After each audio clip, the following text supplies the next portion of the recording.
Good morning, students. The next topic we are going to see is about capillarity. So, what is meant by capillarity is the word capilla means which is said to be hair. Okay, if the tube which we are containing, if it is of thickness of the hair, okay, and if there is a rise of liquid in the tube, so whenever we are inserting any tube inside the fluid, what happens?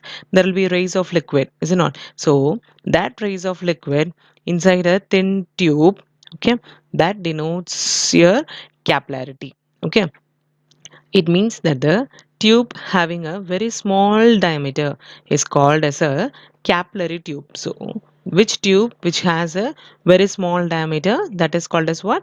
Capillary tube. Yes. Now consider when a glass capillary tube open at both the ends is dipped vertically in a water, okay, in the tube, and this is what we are considering.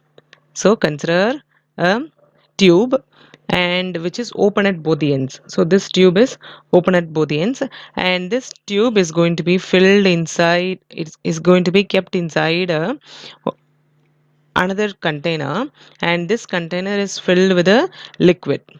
Yes, and if you are going to insert like this, what happens? There will be rise of liquid in this tube. Okay, and that rise denotes your capillarity. Yes, and now suppose we consider in the case of mercury.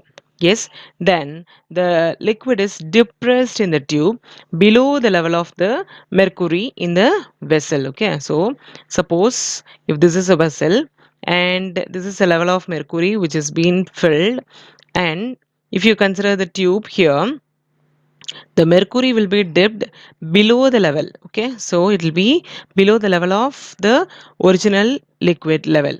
Okay, and suppose next is if you are going to consider the liquid. Okay, on the other hand, if the liquid is, it is greater than 90 degree, it suffers a capillary fall. Okay, so if suppose the angle here is greater than 90 degree, then what happens is there will be either fall.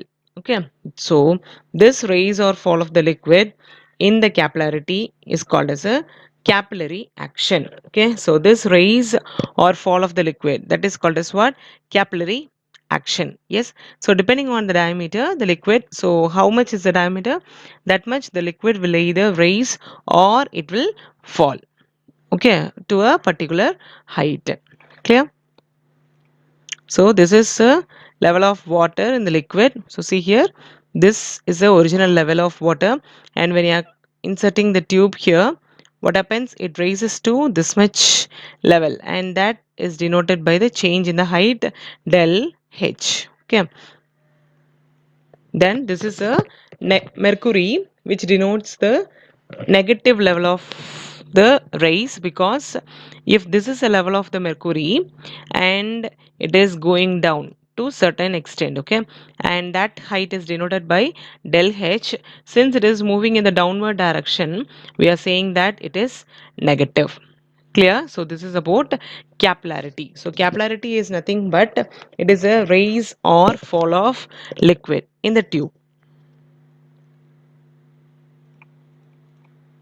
So next we have the practical applications of capillarity. First is due to capillary action, the oil rises in the cotton with an earthen lamp. Okay, so when you consider a cotton and oil which has been placed here, so this oil rises in the cotton, is it not? And likewise, the sap rises from the root of the plant and it leaves and the leaves and also the branches. Okay, so when you consider the root, yes, and the plants, from the sap, from this root the sap rises and it moves over to the branches and also to the leaves. Okay, next is absorption of ink by a blotting paper. So if suppose ink is being spilled on the floor, then that can be taken with the help of what? Blotting paper. So next one is, it is also essential for the tear fluid from the eye to drain constantly. So this tear fluid which is from the eye, it can be drained constantly only with the help of this capillary action. Then the last one is cotton dresses are preferred in summer because cotton dresses have fine pores. So when you just consider the cotton dresses, yes, so that cotton dresses will have some fine pores in it, and that will prevent the sweat leakage or the sweat to irritate our body. Clear? So these are the applications of capillarity.